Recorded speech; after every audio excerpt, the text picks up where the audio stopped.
아멘. 오늘 출애굽기 20장 4절, 5절, 6절의 말씀으로 질투하는 하나님이라는 제목으로 은혜를 나누려고 합니다.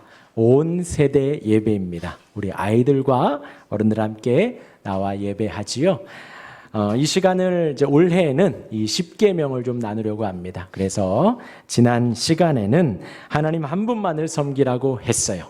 하나님 한 분만을 섬기라는 것은 하나님만을 생각하고 하나님만을 기억하고 하나님만을 묵상하고 사랑하는 거라고 했습니다. 저와 여러분들의 마음은 한계가 있어요. 여러 개를 사랑할 수 없습니다. 쉽지 않습니다. 하나만 할 수 있어요. 우리가 그 마음을 하나님께로 온전히 드리는 우리가 되기를 바랍니다. 그렇게 이제 1계명은 우리의 마음을 터치했습니다. 우리 마음에 말씀했어요. 우리의 마음을 하나님께 드리라는 거예요. 1계명 잘 기억하시길 바랍니다. 그리고 이제 오늘 두 번째예요. 그렇게 하나님을 섬기는데 두 번째, 어떻게 섬겨야 하는가? 너를 위해서 우상을 만들지 말라고 했습니다. 그것들에게 절하지 말고 그것들을 섬기지 말라고 했습니다. 이것이 무엇을 의미할까요? 우상, 이런 상을 만들어서 그림을 그려서 그 앞에 절을 하거나 그 앞에 예배하지 말라는 거예요. 근데 당시에 이제 주변에 그때 당시에 이스라엘 백성들에게 하나님이 이 10계명을 줄 당시에 암몬 족속이 있었습니다. 몰렉이라는 우상을 섬겼는데 사람의 몸에 소머리 우상을 만들어서 거기에 이제 암몬 족속은 이제 거기에 제사하고 예배를 했어요. 블레셋 족속은 다곤, 이번에는 사람의 머리에 물고기 몸을 해가지고 형상을 만들어서 그 앞에 절을 했습니다. 근데 이제 그런 사람들은 다 이방 사람들이죠. 지금도 예수를 믿지 않는 사람들은 우상 앞에 절을 합니다. 저희 이제 고신교단은 저기 경상도 쪽 많아서 세미나가 이제 경주 그쪽 대구 그쪽에서 있습니다. 그래서 경주를 갔는데 시간이 조금 있어서 불국사를 갔어요. 불국사에도 가 보니까 그 고등학교 때 갔다가 정말 오랜만에 한 번 더 가봤는데 정말 우상 앞에 절을 하더라고요. 머리를 조아리고 정말 마음 담아서 그 앞에 빌더라고요. 그것을 예수를 믿지 않는 사람들은 그렇게 그 앞에서 제사를 하고 마음을 담습니다. 그런데 이제 오늘 이 10계명을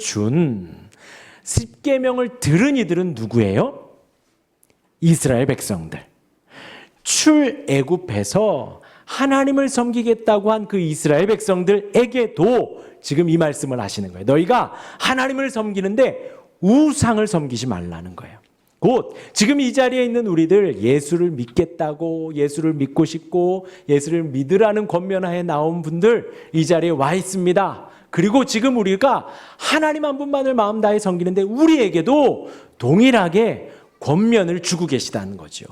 예수를 믿으면서도 우상을 섬길 수 있다라는 거예요. 하나님을 섬기고 예배하면서도 우상을 섬길 수 있으니 우상 숭배하지 말아라. 잘 믿고 바르게 믿고 또 참되게 예배해라 라는 의미가 담겨져 있는 것입니다. 그도 그런 것이요. 지금 이 10계명을 듣는 이들이 얼마 전에 어떤 경험을 했냐? 출애굽했어요. 애굽을 나오면서 어떤 기적을 봤죠? 앞에 예언아, 출애굽해서 애굽을 나왔어. 앞에 바다가 있었어. 근데 모세가 지팡이를 드니까 무슨 일이 있었지? 그렇죠. 물이 갈라졌어요. 재현아, 그래서 어느 땅을 지나갔지? 젖은 땅, 마른 땅. 마른 땅을 지나가며 옆에 물고기가 막 벽이 됐대요. 물이 벽이 됐대요. 그래서 마른 땅을 지나갔어요. 놀라요? 안 놀라요? 우리 한번 놀라볼까요? 우와. 근데 지금 우리는 말로 들었지만 그 이스라엘 백성들은 눈으로 봤어요. 그리고 정말 먼지 풀풀 나는 그 마른 땅을 건너면서 옆에 물고기를 지나가는 거 보고 그 마른 땅을 건너 애굽을 나왔어요. 더 놀라운 사건. 근데 그 뒤로 이스라엘 군대가 아니죠. 애굽 군대가 마차 타고 무기 들고 막 쫓아왔어요. 그 마른 땅을.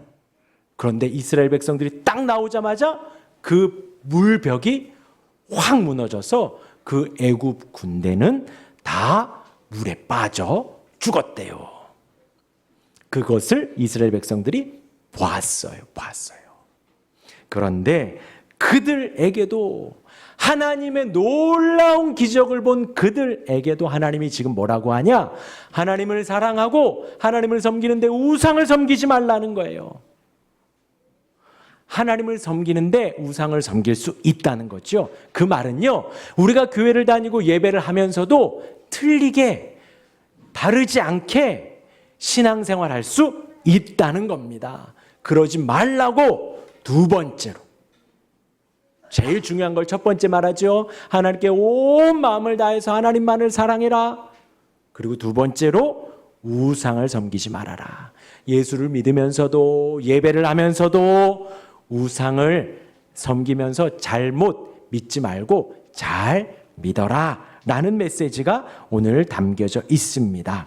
그러면서 오늘 읽은 말씀의 끝에 보니까 뭐라 그러냐면, 하나님은 질투하는 하나님. 따라하겠습니다. 질투하는 하나님.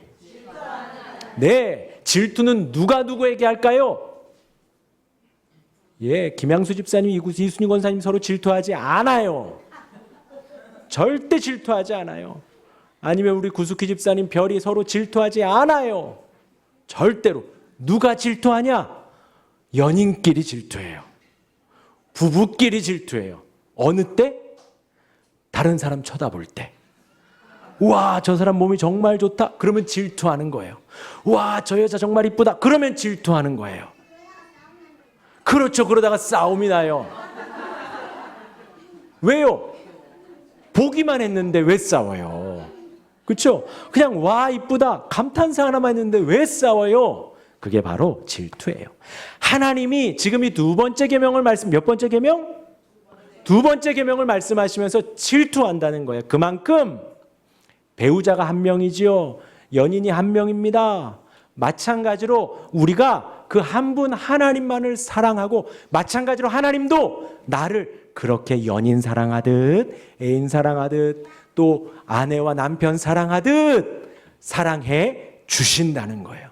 질투하니 우상을 섬기지 말아라. 질투하니 하나님을 바르게 잘 섬겨라. 우리가 이해 잘 되라고. 질투하는 하나님이라고 했습니다. 그러면서 끝에 뭐라고 하냐? 그렇게 하지 않으면 저주가 3대 4대 간대요. 몇 대? 3대 4대. 그런데 말씀을 잘 지키면 몇 대까지 간다고요? 뭐가 더 좋아요? 3, 4대가 좋아요? 1000대가 좋아요? 예, 숫자로 1000이 아니에요. 3, 4대 하면서 경고하신 거고요. 숫자로 1000이 아니라 영원히 사랑하리라 라는 말씀을 하시며 이렇게 강조법을 사용을 하셨어요. 그 하나님만 온전히 바르게 섬기기를 바랍니다. 그래서 우리 신앙의 선배들은 여기에서 그런 믿는 사람들이, 예수 믿는 사람이 어떻게 하면 바르게 섬길 수 있을까에 초점을 맞췄어요. 그리고 대요리 문답을 정리했습니다. 대요리 문답 요약에 이렇게 나와요. 많이 나오는데 그중에서 제가 또 요약했어요. 이 계명에서 우리가 해야 할 건 뭐가 있을까? 첫 번째, 예수 그리스도의 이름으로 드리는 기도와 감사. 누구의 이름으로? 얘들아 잘 봐. 어른들은 일주일 내내 말을 해서 오늘은 말을 잘 안 해.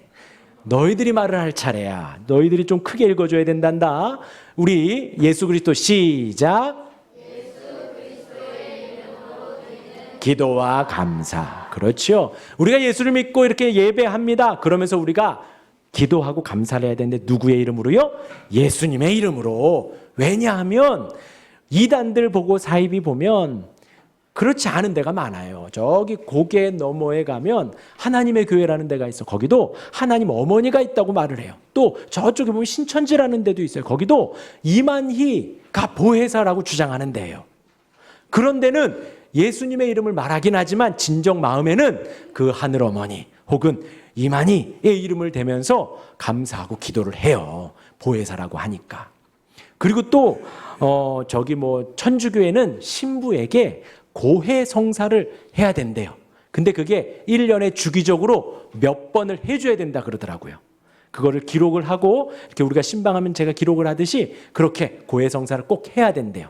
그래서 만약에 원래 다니던 교회 못 갔다 그러면 타 지역에 가더라도 그 성당은 이렇게 다 중앙 집권으로 이렇게 행정이 연결되어 있나 봐요. 그래서 타 지역에 가서라도 그 고해 성사를 해야 된대요. 뭐냐면 조그만 데 가서 신부님에게 내 죄를 고백을 하는 거예요. 그럼 신부님이 하나님께 용서해 달라고 비는 거죠. 그 역할을 우리는 하지 않아요. 저는 하지 않아요. 저한테 와서 죄 고백하실 필요 없어요. 우리 애들 빼고는. 왜냐? 그것을 하시는 분이 바로 예수님이기 때문에 그래요. 저에게 하실 필요 없습니다. 또 주변 형제 자매들 같이 신앙생활하는 분들에게 하실 필요는 없어요. 그러나 누구에게는 해야 해요? 주님께는 해야 해요. 예수님께 해야 합니다. 예수님의 이름으로. 성부 하나님께 해야 됩니다. 예수님의 이름으로. 아시겠죠? 그러니 이것을 기록해 놓은 겁니다. 우리가 예수 믿고 교회 다니면서 꼭 예수님의 이름으로 기도하고 회개하고 감사를 해야 된다. 두 번째 읽겠습니다. 말씀을 시작. 말씀을 읽고 설교하고 듣는 것. 네. 우상을 왜 만드나? 그림을 왜 그리나? 봤더니 그 그림이 보면 느낌이 확 오거든요. 형상을 보면 느낌이 확 오거든요. 어떤 느낌이요? 하나님이 꼭 이렇게 생기지 않았을까? 하나님이 꼭 이런 느낌이 아닐까라는 걸 그림과 형상으로. 그런데 이 계명을 주시며 우리 믿음의 선배들이 우리에게 주고 싶은 메시지는 뭐냐? 하나님을 배우고 말씀을 배우는 것은 오직 말씀을 읽고 듣는 거로만 가능하다라는 거예요. 그러니 교회는 뭘 해야 되죠? 교회는 바른 설교를 해야 합니다. 성경을 읽고 성경 내용들을 풀어 해석해 알려주는 곳이 바로 교회예요. 저의 역할입니다. 그리고 저는 제가 이거를 사명이라고 믿고 지금 사역을 하고 있죠. 인간의 사견을 말하는 곳이 아니에요. 여기에서 뭐 정치적인 평론을 한다든지 사회적인 평론을 한다든지 어떤 개인적인 인생 사례에 대한 경험을 말한다든지 혹은 철학에 대해서 말한다든지, 물론 제가 지금 말한 정치적인 이야기를 할 수 있습니다. 소재로 활용해서요. 혹은 사회적인 어떤 풍조에 대해서도 제가 말씀드릴 수 있습니다. 설교를 하며 도움을 드리기 위해서. 혹은 제 개인적인 경험이나 간증을 할 수가 있죠. 아니면 철학에 대해서 인용할 수 있습니다. 그런데 그것이 주 메시지가 되지는 않아요. 주 메시지는요, 여러분들이 졸든 자든 여기에 한 명 있든 두 명 있든 100명 있든 저는 말씀을 읽고 이 성경을 강론하는 거예요. 교회는 그런 곳입니다. 말씀을 듣고 성경을 듣기 위해서 우리가 오는 거예요. 그래서 저와 여러분들이 교회에 올 때는 어떤 마음을 갖고 오냐? 성경의 오늘 본문이 뭘까? 말씀에 어떤 해석이 담길까라는 것을 기대하며 오시는 거예요. 재밌으려고 코미디 하거나 제가 여기서 노래를 부르거나 춤을 추거나 스트레스를 푸는 곳이 아닙니다. 교회는요. 교회는 성경을 읽고 말씀을 듣는 곳이에요. 규칙적으로 말씀이 선포되어야 하고 신실하게 설교가 전해져야 합니다. 그것이 참된 교회, 참된 믿음이라는 거예요. 아시겠죠? 보세요. 말씀을 들으며 저렇게 기뻐하는 거예요. 저렇게 기뻐하고 즐거워하면 됩니다, 여러분들이. 자, 그리고 그 다음 읽겠습니다. 세 번째 시작. 교회 치리와 권징. 이것은 교회에서 이제 제가 종종 설교 때 말씀드렸습니다. 여러분들이 우리가 교회에 와서 예배하고 설교를 들을 때에는 항상 두 가지 마음이 같이 있습니다. 하나는 말씀을 들으면서 듣고 순종하는 거예요. 아멘하고 기뻐하고 감사하는 겁니다. 예배 때는 항상 이것이 있어요. 그리고 또 하나가 있습니다. 듣고 회개하고 돌이키는 거예요. 찔림을 받고 말씀에 돌이켜야지, 회개해야지 하는 마음이 드는 겁니다. 건강한 성도는 예배할 때마다 이 두 가지가 항상 있어요. 항상. 항상 교회의 치리와 권징은 뭐냐? 감사하고 기뻐하고 순종하는 것과 더불어서 회개하고 돌이키고 잘못했습니다 하는 거예요. 이것이 치리와 권징입니다. 교회에서 집사님 잘못하셨어요. 성도님 잘못하셨습니다. 이것은 좀 이렇게 하셔야 돼요. 예배 시간에 지각하지 마셔야 합니다. 일찍 오셔야 합니다. 예배는 바르게 드리셔야 합니다. 졸지 말아야 합니다. 주중에는 수요예배, 금요기도회, 성경 공부해야 됩니다. 등등의 이야기를 할 때 여러분들 마음에 감사하고 회개하고 아멘 하면 됩니다. 그리고 또 목사님 이 말씀 하시는구나 찔림이 있다면 회개하고 돌이키면 됩니다. 근데 이것이요 치리와 권징하니까 되게 대단한 것 같지만 매주 우리에게 일어나는 일들이에요. 그러하니 제가 이번에 드리는 말씀은요, 교회 와서 어떤 하나님 앞에 돌이키고 회개하는 것이 늘 있는 것이니 여러분들이 담담하게 담대하게 평안하게 대하시라는 겁니다. 내가 뭔가 실수하고 잘못했으면 바꾸고 고치면 돼요. 어려운 건 아닙니다. 그럼에도 또 실수하고 잘못하지요. 그러면 또 고치면 됩니다. 저와 여러분 하나님이 우리를 영원히 사랑하세요. 우리 땅에서 우리를 영원히 사랑하시고 그렇게 배워가고 고쳐가는 것이 바로 성화의 과정입니다.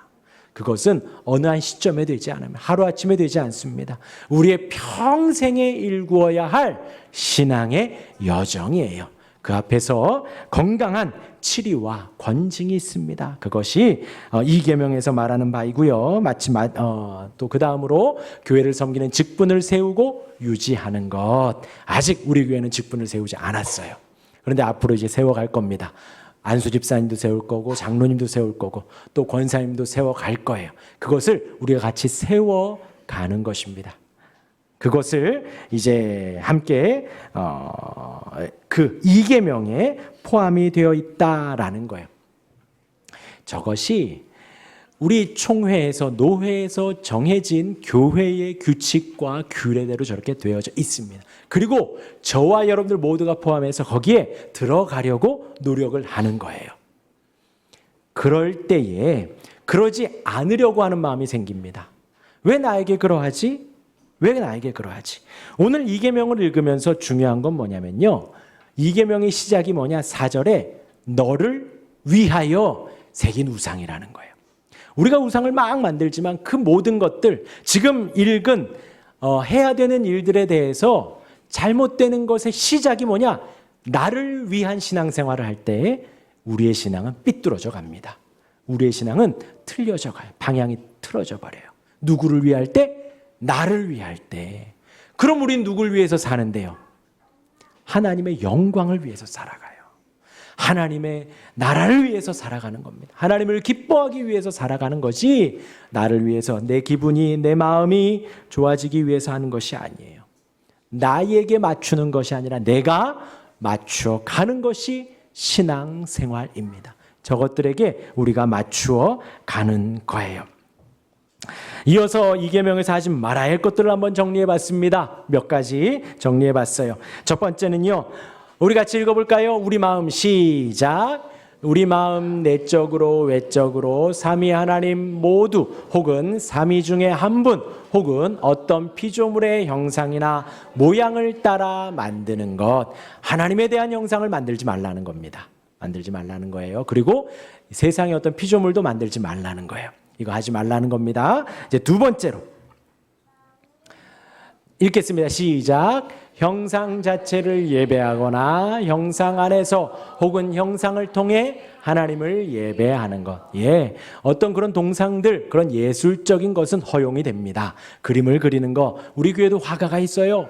그것에 대해서 자연 만물을 그리고 자연에 대해서 표현하는 것. 동상이든 그림이든 그것에 대해서 뭐라 하는 것이 아닙니다. 하나님에 대해서. 삼위 하나님에 대한 표현을 하는 것이 지금 틀렸다고 하는 거예요. 틀렸다고. 그리고 그 앞에서 예배하거나 그 앞에서 높이는 것, 그것을 하지 말라고 합니다. 아까 아론의 황금 송아지에서 잠깐 말씀드렸지요. 그들이 이스라엘 백성들 출애굽을 경험하고 하나님에 대해서 듣고 배웠음에도 불구하고 황금 송아지를 만들고 그 앞에 절하는 거예요. 그러면서 뭐라고 하냐? 이 황금 송아지가 우리를 출애굽시켰다라고 하는 거예요. 그리고 내일은 여호와의 절이리니 이 황금 송아지 앞에 절하자, 그런 거예요. 그렇게 하지 말라는 겁니다. 하나님에 대해서 표현하지 말고 뭔가 그렸을 때 뭔가 형상을 두고 그 앞에 절을 하지 말라고 하는 겁니다. 그때는 황금 송아지였는데 요즘 이 시대에는 이제 얼마 전까지 젊은 목회자들 사이에 교회 안에 십자가 있는 것을 또 옳지 않다고 보았어요. 십자가는 너무 선한 거지요. 십자가를 보며 우리가 예수님을 묵상합니다. 예수님의 희생을 묵상을 합니다.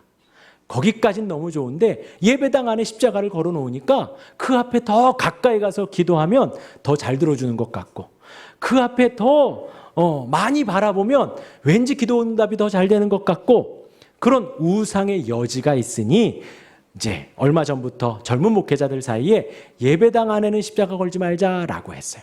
그래서 우리 교회도 밖에는 십자가를 걸어놨죠. 여기 교회에 있습니다 라는 표현으로. 그리고 우리도 안에는 십자가를 걸지 않았어요. 뭐 십자가를 걸으신 분들이 그런 의도로 한 것이 아니에요. 말씀드렸지요. 지금 이 계명을 주신 것은 예수를 믿는 이들에게, 신앙생활하는 이들에게 신앙생활하다가 곁길로 빠질 수 있으니 그러지 말라라, 바르게 해라 라고 한 거예요. 선하게 시작했지만 나중에 오용될 수 있기에 그랬던 것입니다. 그리고 다음이요, 거짓 신들의 영상을 만들고 그들을 숭배하는 것, 그러지 말라는 거예요. 그리고 그 다음이요, 그 다음 대요리 문답 마지막에는 이런 문구가 있어요. 같이 읽겠습니다. 시작. 하나님께서 정하신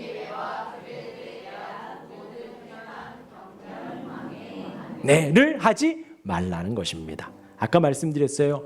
우상 숭배의 시작은 뭐냐? 나를 위한 신앙생활을 시작을 할 때예요. 그러니까 우리 기도의 목적은 나를 부인하는 거고 하나님의 뜻을 구하는 거예요. 그런데 하나님이 정하신 이 예배 규례들, 이것을 태만하게 대하는 것, 혹은 경멸하는 것, 혹은 방해하는 것, 반대하는 것, 그것을 하지 말라는 겁니다. 그래서 예배에 늦지 않게 오시기를 바라요. 그리고 예배의 모든 순서마다 사도신경하고 찬송가하고 기도할 때마다 여러분들 마음을 다해서 고백하시기를 바랍니다. 그걸 말을 하는 거예요. 근데 그것이 어긋날 때, 그리고 그것이 조금씩 틀어질 때 우상이 스물스물 올라오는 거예요. 칼빈은 그랬어요. 우리가 우상을 만드는 공장이래요. 공장. 여러분들 공장 가보셨죠? 뚝딱 뚝딱 찍어내요. 막. 그런데 우리가 그렇다는 거예요. 우상을 만들어내는 공장이니 날마다 제거해야 된다. 그리고 그것은 하나님 정하신 예배와 규례를 우리가 경건하게 대할 때에 시작이 되는 것입니다. 사랑하는 성도 여러분, 우리 하나님은 질투하십니다. 그 하나님 질투하지 않도록 하나님 한 분만을 온전히 섬기고 바르게 섬기고 참되게 예배할 수 있는 우리 모두가 되시기를 주님의 이름으로 축원합니다. 아멘.